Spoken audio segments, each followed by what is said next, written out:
Hello, welcome to a brand new video. So in this video I'm going to be doing a review on Doctor Who Season 12. So Season 12 was actually broadcast from the 28th of December to the 10th of May 1974 to 1975. So in this video I'm going to be doing a quick, it's going to be like a review and my thoughts about this season and what my favourite bits of the season and what more do I love of this season. And this will be a weekly series. So this week it'd be season 12, next week it'd be either another season or a series from instead of the focus on classic Who, I'm gonna be doing it a bit of mixture between classic and modern Who. So I'm gonna put this on pause and start on with the video of season 12. So my thoughts on series 12. This season, as I said, was broadcast from the 28th of December to the 10th of May 1974 to 1975, and this was an actual iconic season as it's the very first season to focus Tom Baker as the fourth Doctor. We have Elizabeth Sladen as Sarah Jane Smith and Ian Marter as Harry Sullivan. So this season focused on the trio with the fourth, Sarah Jane and Harry, and over 5 stories, over 26 episodes, and this is one of the best Tom Baker seasons. This is from the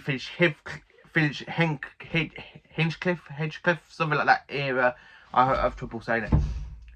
And it was one of Philip Hinchcliffe was showrunner, executive producer of Doctor Who for seasons 12, 13 and 14, which is why he's got known as a trilogy. He's got a trilogy of these seasons, and much of these seasons are gothic or horror, mainly round about seasons 13 and 14, but this season focuses on a lot of good stories. We have Robot, which is 4 parts long, and it's Tom Baker's introduction to as the Doctor, and Tom Baker does it really well.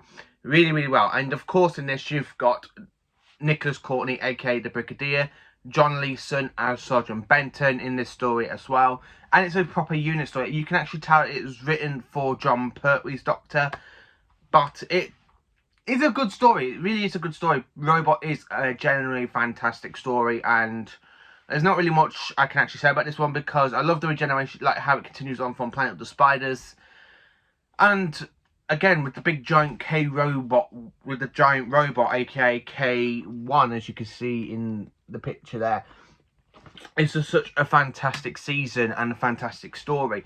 But going on to the next story, now this is where it goes on to a multi-mixed stories, because it goes from Ark in Space, where you're Never Beacon on the space station, and then it kind of, where they go to Earth, then the next story they go to Earth to try and fix the transmat devices, and instead of going back to Never Beacon where they should be reunited with the TARDIS, they kind of get pulled from by the Time Lords onto Skaro in Genesis of the Daleks, and then after Genesis of the Daleks, by using the time ring, they go back into the space station, and of course they got to defeat the Summon and get reunited with the TARDIS. But over this course of series, you've got 5 amazing stories, which is Robot, Ark in Space, Santaran Experiment, Genesis of the Daleks, and of course Revenge of the Cybermen. So I'm going to be putting us on pause and do a bit of a review on each story. I mean, I've just mentioned a bit of Robot, so yeah. So Robot, as I said, is Tom Baker's story that continues on from Planet of the Spiders. Now mainly this story feels a bit like a John Pertwee story, but it actually works. It works really well. Tom Baker is brilliantly done as the Doctor. He's fantastic. Elizabeth Sladen is still as perfect with Sarah Jane Smith.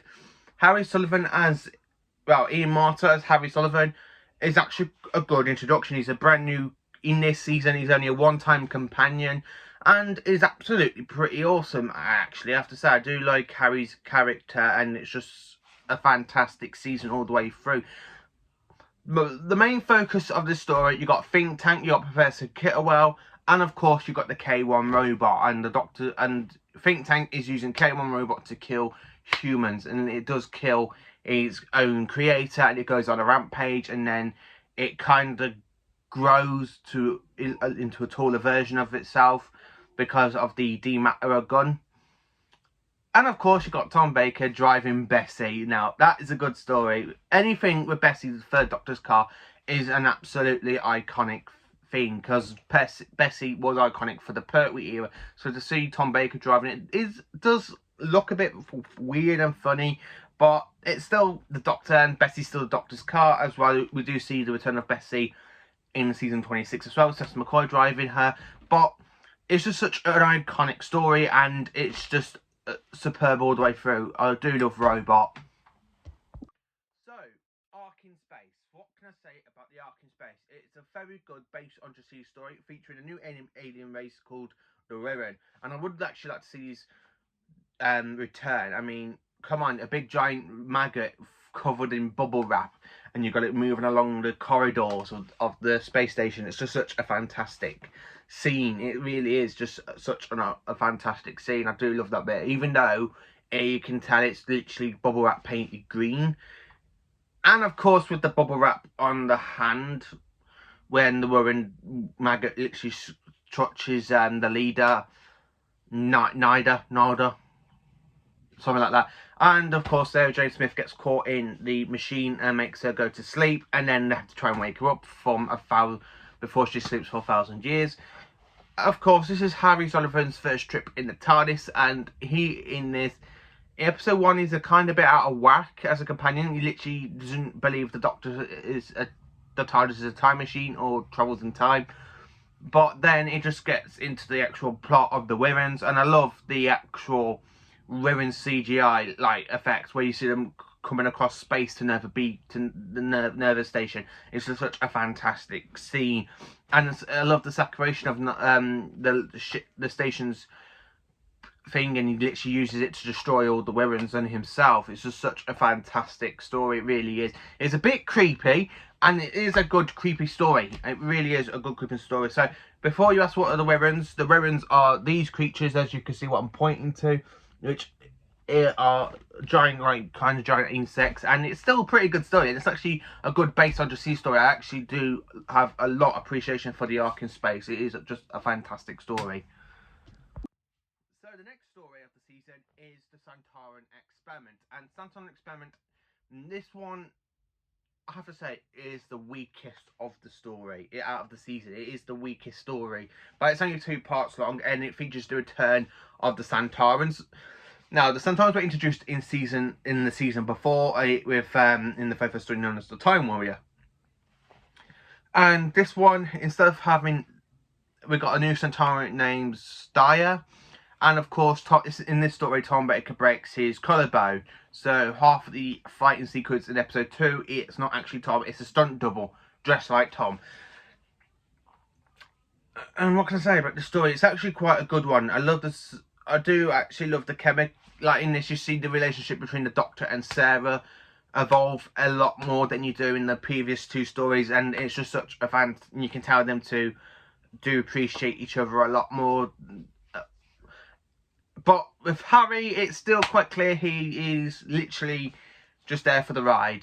Harry is literally just there to try and help them fix the plot. And to be honest with you, Ian Marter's Harry is a good character, and he's starting to progress since Robot. In this story, he does progress a lot, and he does progress until the end of his run, which is in the next, and he's only in for one more, like 2 stories in the next season after this. But the Santaran Experiment is an absolutely great Doctor Who story, and it's just absolutely great. I love the Santarans. They are literally my 5th favourite villains, after of course the Master, the Daleks, the Cybermen, and of course something else which that I would really like to see the return, and I love how ruthless they can be, which is the Sea Devils. But I'm going off topic. But the Santaran Experiment is another great opportunity, and it's another story. If you haven't seen a Santaran story, I would say, basically, if you want to, I would recommend the Santaran Experiment, as it is a good, genuine Santaran story. So, the next story of this season is, of course, the one that has been voted the very first best out of 100 episodes of Doctor Who, and it is Genesis of the Daleks. So the Time Lords interfere the transmat device the Doctor was using with Harry and Sarah, and they get pulled onto Skaro. Now, in an interview with Russell T Davies I've read, this was the very first act of the Time War. So it's kind of cool. The Time War was going to start off with the Tom Baker's kind of thing. It's where Russell T Davies picked up the idea from. But I have to say, it is an actually good story. The Time Lords and the Doctor to try and stop the Daleks from ever being created. And of course, this is the very first introduction to Davros, the creator of the Daleks. And then, of course, you're in the middle of the war with the Fowls and with the Collies and the Fowls.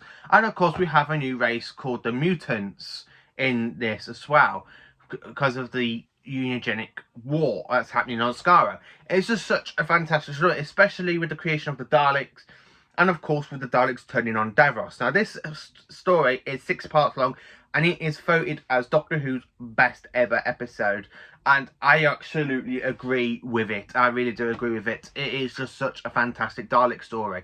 And I remember the very first time I watched this story, I was about 4 years old. I was watching this with my dad on VHS, and it's just been a part of my life massively. Genesis of the Daleks is my first ever Davros story I ever watched with my dad, and it was just such a fantastic story. I loved it all the way through. I still do now. And even though I own it on DVD, and of course I own it in the Blu-ray set of season 12, it's just such a fantastic season. It really is. And Genesis of the Daleks is the best story of this season. It really is the best story. But as it says in this, you've got Davros, you've got the Daleks, you've got the Time Lords kind of interfering with the Doctor's transmat beam to try and stop the Daleks from being created. Unfortunately, the Doctor does delay the Daleks' involvement. He does delay them for 1,000 years. In the end of the episode, he says in part 6, he hasn't stopped them from being evolved, like being, you know, stopped them from being created, but he has stopped them from evolving into the deadly Daleks as we know them from William Hartnell to John Pertwee's type eras. And this is kind of makes it like a parallel kind of sub-produce, because Davros is introduced into this story, and that means every story of a Dalek story has to have Davros in it from this point until you get to kind of like the New Who era. But this season is a fantastic one. Genesis of the Daleks is the best Dalek story. I'm sorry to anyone else who has their own opinions, but Genesis of the Daleks is the best. So coming up to the last season, well, the last story of this season, which is Revenge of the Cybermen.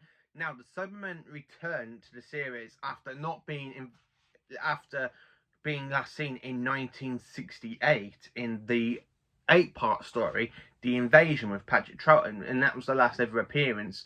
And the Cybermen return in this story, and I have to say their return is absolutely epic. It is an epic return.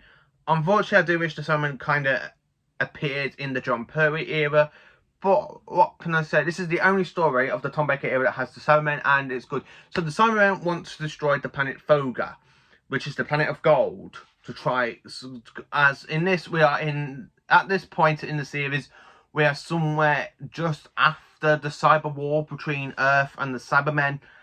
It's just such, and Foga involvement with the gold helps the humans to defeat the Cybermen.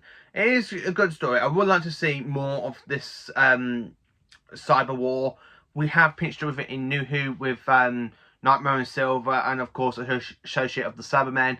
But I would actually like to see an actual story based in the cyber war, so we can have a bit more of an explanation to the cyber war. But it is a good story. The Cybermen tried to invade. They want to destroy Voga, so they use Nether Beacon to try and destroy them that way. But unfortunately, the Doctor, Harry, and Sarah do interfere, and of course with the Doctor on the space station when they invade and they like stun him, it is a bit of a good scene because you think they shot the Doctor when it's actually stunned. And when they put the cyber bomb onto him and 2 of the other crewmen and take them down to Voga, and I love that scene where it goes, "Hallie Sullivan is an imbecile."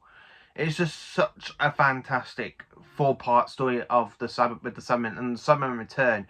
It's not really voted for one of the best Cybermen stories, but for me, this was my very first introduction to the Cybermen. I used to own this on VHS when I was growing up, and this was the very first story I introduced to the Cybermen. My second story of the Cybermen was actually Earthshock, and Earthshock was my all-time favourite Cybermen story. So this was my very first introduction to the Cybermen, and of course it was just a brilliant story. And of course, in this, of course, it leads into the story in the next season. But there was that. This was supposed. The next story was supposed to be Tale of the Zygons, but that got delayed and pushed back to season 30. No, sorry, season 13. Season 30. What am I on about that for? No, it's literally they get pushed back to season 13, and this season is the last story, and the last story of this season is actually Revenge of the Samurai. And it does lead into the Tale of the Zygons. It is in the introduction where the Doctor goes, I'm needed back on Earth. I left Brigadier a time telegram, and he's activated it. And we need you back on Earth. And it just literally sees them all going into the TARDIS, and the TARDIS leaving, and then the title sequence. So it does a little bit lead into Tale of the Zygons. But I can't... So... This season is absolutely Tom Baker's favourite season, and it is the best. So, yeah, I'm going to put this in pause and give you a whole thought of the season. So, this season as a whole is a 10 out of 10. This season is the fantastic one. The weakest story of the season has got to be the Santaran Experiment. The strongest story of the season has got to be Genesis of the Daleks. It is just such a fantastic season. And so this was broadcast from the 28th of December to the 10th of May, 1964 to 1975. It's just such a fantastic story. Tom Baker hits the role of the Doctor straight on, and Tom Baker will always be my all-time favourite incarnation of the Doctor. It just is just a fantastic one. This season is literally just superb all the way through, and it's actually the same age as my dad. Well, Ark in Space, same age as my dad. My dad's 45, so yeah, this story is 45 years old. Well, by the time we get to 10th of May, this season would be no, my dad's not 45, so I think he's 46. Yeah, 46.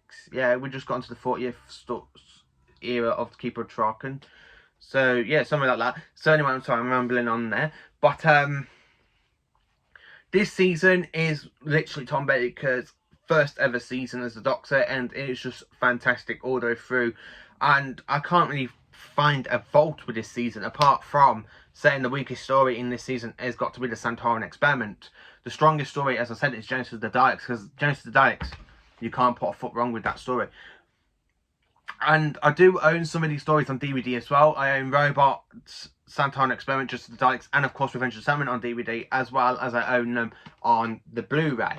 And VHS, really, at the moment, I just own on VHS Revenge of the Samurai. So I have got some more coming in the post, so I will be doing an unboxing of that one at some point. This series of me reviewing each Doctor Who series or season, it will become a once a week series. So starting off with season 12. The next series I'll most probably do a review on, and I'll have to say this, most probably be season 23, Trial of a Time Lord.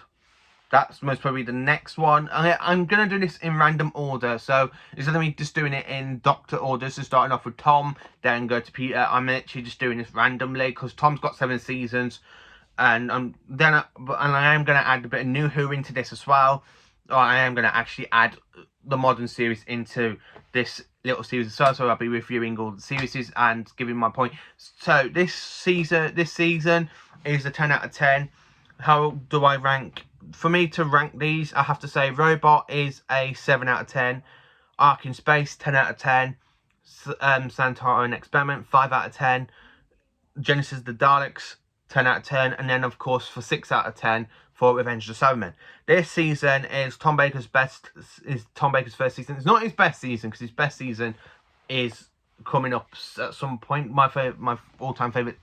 But this season is absolutely Tom Baker's very first cracking season. I absolutely do adore this season. It was my very first season I ever watched of Tom. Then it was season 16, and then I watched season 18. I didn't watch these all in order because my dad, when I was growing up, my dad used to have these on VHS that he bought or he either recorded from UK Gold at the time.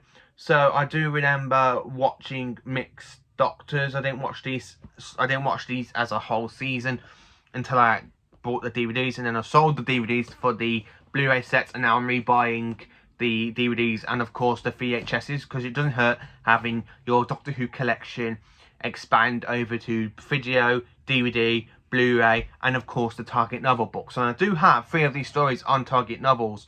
I have Doctor and the Giant Robot, which is aka Robot. I have Genesis of the Daleks, and of course Revenge of Salmon on Target novel book as well, which I'm in the middle of reading. I'm in the middle of reading not a Tom Baker one, but a Patrick Troughton one. I'm literally reading Doctor and the Salmon at the moment, so I will be getting there, and I will be doing a review. But this season is, again, I rank it as a whole season, I have to give it a 10 out of 10, but singly, as I just said, I have to say Robot 7 out of 10, Ark in Space 10 out of 10, Santaran Experiment 5 out of 10, Dresden Daleks 10 out of 10, and then 6 out of 10 for Revenge. So thank you for watching this video. Please do like, subscribe and share to my channel, and I hope you all have a very good day and just carry on being magnificent Doctor Who fans, and I hope you enjoy.